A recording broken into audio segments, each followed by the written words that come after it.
Israeli embassies now as fair game? Well, the Iranian government and the armed forces have to decide what sort of retaliation there will be.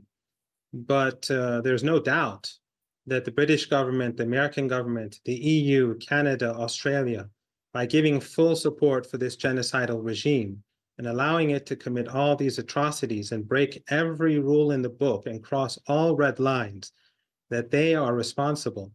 Because the Israeli regime wouldn't have done this. They wouldn't have bombed an embassy unless they knew that the West would let them do it. And they will be punished for this. But the responsibility for everything that's going on in Palestine lies with NATO countries and those very same countries. But when you say punished, I mean, what do you mean? Because obviously, I mean, Iran is suspected of having involvement in the bombing of the Israeli embassy in Buenos Aires in the 1990s. But none of these things are ever admitted or proven, in the same way that Israel won't admit bombing the consulate in Damascus. Iran won't admit its involvement in attacking Israel or using Hezbollah or arming people in attacks. So when you say that something will happen, what do you mean? You don't mean sort of head-on war, do you? You mean some sort of asymmetric action. What people might call terrorist action. First of all, I think you're justifying this attack on the Iranian embassy. It's very obvious who carried it out. There's no ambiguity, and there's no comparison to what happened in Argentina. Argentina is a pro-American government. If there was really evidence, they would have proven it. There is no evidence that this was an attack by Hezbollah.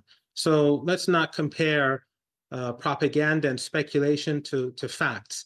This was the Iranian embassy, just like the Iranian embassy in London. If the Iranian embassy in London is bombed with missiles, then you cannot wonder who carried it out. It's clear who did it.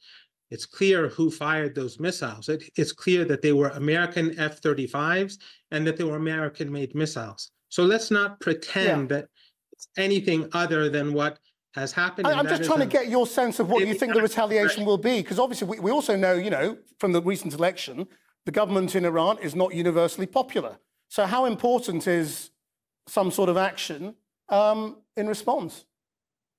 Well, the government in the UK is not universally popular, but in Iran, sympathy for the Palestinian people, I would say, is almost universal. And outrage at the Israeli atrocity against the Iranian embassy is almost universal as well. And again, I have to point out that just as this was intentional and that this was carried out by the Israelis, the attacks on foreign aid workers were intentional, the attacks on hospitals were intentional. All of these were intentional. But throughout these 6 months, the Western media has always tried to be apologetic for the Israeli regime. As a result, I'm not speaking... That's another question, and we'll get into the media response another day.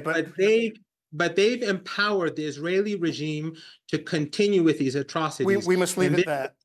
They collectively have blood on their hands. But thank you very much indeed for joining us, Mohammed Marandi.